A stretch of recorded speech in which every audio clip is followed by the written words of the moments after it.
L'être humain est tripartite, un esprit qui possède une âme et qui vit dans un corps. 1 Thessaloniciens chapitre 5 verset 23. Dieu a créé un esprit, Dieu lui a doté d'une âme, Dieu l'a placé dans une enveloppe qu'on appelle les corps.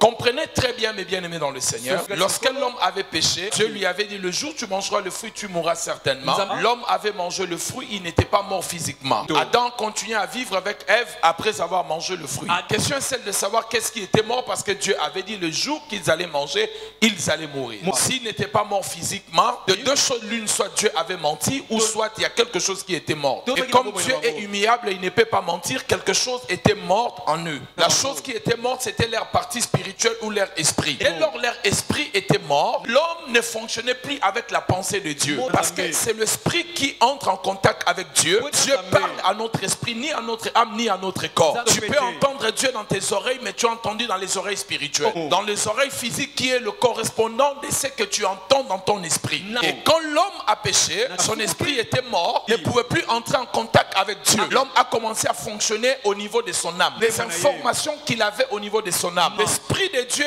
avait quitté l'esprit de l'homme. L'esprit du diable a commencé à fonctionner dans l'esprit de l'homme, à lui communiquer de mauvaises pensées au niveau de son âme. Et le corps ne faisait qu'exécuter. Notre esprit entre en contact avec Dieu. Notre âme, c'est le monde de pensée, de nos émotions, de notre intellect. Notre corps, c'est ce qui nous permet de toucher, ce qui est physique et extérieur. Maintenant, quand l'homme avait péché, son esprit n'était plus en contact avec Dieu. Toutes les informations venaient du diable, passaient dans son esprit, demeuraient dans son âme. Et le corps exécutait cela. Maintenant, quand Dieu est venu sauver l'homme, et Corinthiens 5, 17, la Bible dit, si quelqu'un est en Christ, est devenu une nouvelle création. L'esprit de l'homme est régénéré. L'âme de l'homme est dans le processus de la régénération. Je suis toujours étonné quand les pasteurs m'écrivent sur Facebook, ça c'est quel enseignement. Je me dis, mais comment les gens deviennent des pasteurs après 20 ans ne maîtrisent pas ces choses. Il y en a même un qui a fait tout un débat avec moi sur Facebook. Et il y avait des frères des autres églises qui le corrigeaient. Il faut comprendre cet enseignement. Donc, l'esprit de l'homme est sauvé d'office. Notre âme n'est pas sauvée. Retenez cela, l'âme est en train d'être sauvée. Quelqu'un te dira, Jésus est venu sauver les âmes. C'est à tort que nous disons cela. Nous avons sauvé les âmes, pas les âmes, nous avons sauvé les esprits.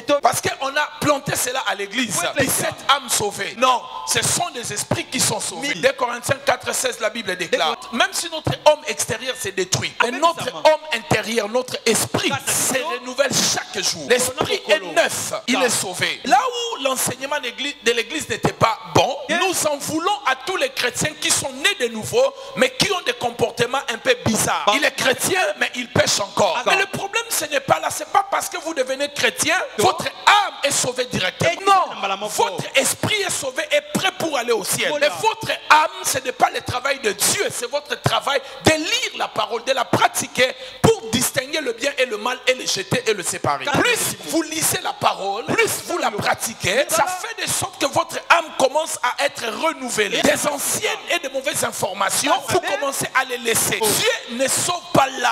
C'est le siège des sentiments, de nos émotions, de notre intellect. Si Dieu sauve notre âme, ça deviendra une âme neuve. Conséquence, vous deviendrez des amnésiques. Tu n'auras plus ton intelligence de l'école. Tu vas oublier les noms de tes parents. C'est ça, l'âme est sauvée. Elle devient neuve. Comme si on nettoyait les disques. On a tout effacé. Alors Dieu ne peut pas faire ses travaux au niveau de l'âme. L'âme est dans un processus de renouvellement. Romains chapitre 12 à partir du premier verset. La Bible nous dit de renouveler notre intelligence, notre âme. 23, la Bible dit, il restaure mon âme. Jacques chapitre 1, la Bible dit, la parole qui a été plantée en vous, qui peut sauver vos âmes. On parle aux chrétiens qui étaient déjà nés de nouveau. Et Pierre leur dit, la parole qui a été plantée en vous, elle a la puissance de sauver vos âmes par la lecture, par l'application de la parole. Maintenant, écoutez bien. Ça, ce n'est pas ce que je veux vous dire. L'esprit de l'homme est déjà sauvé. Un chrétien qui meurt maintenant, il meurt après, tout droit au ciel. Son esprit est sauvé. Il est prêt pour aller au ciel. Vous savez, avant, le paradis, le mot paradis, a plusieurs significations interchangeables. Lorsqu'on parle du paradis, ça veut aussi dire le séjour de mort du bon côté. Dans le sein d'Abraham, à l'époque, on appelait cela aussi le paradis. Parce que quand Jésus est mort à la croix, il a dit à cet homme, il a dit à ces brigands, aujourd'hui, tu seras avec moi où? Je vois les gens dire au paradis. Bon, maintenant, quand Jésus est mort, est-ce qu'il est monté aujourd'hui? Il leur a dit aujourd'hui, tu seras avec moi au paradis. Nous savons que quand Jésus est mort, il a passé 3 jours pas au ciel sur la terre. Ils étaient où avec ça? Ils reviendront. Retournons d'abord sur notre message. Voyez-vous, mes bien-aimés dans le Seigneur, vous devez comprendre. Voyez, mes bien-aimés dans le Seigneur, vous devez savoir que votre esprit est sauvé. Votre corps sera sauvé. Ça, c'est encore un autre enseignement qu'on m'a posé la question. Ouvert mon esprit. On m'a posé la question. Les gens qui sont cinérés, et si un chrétien était cinéré,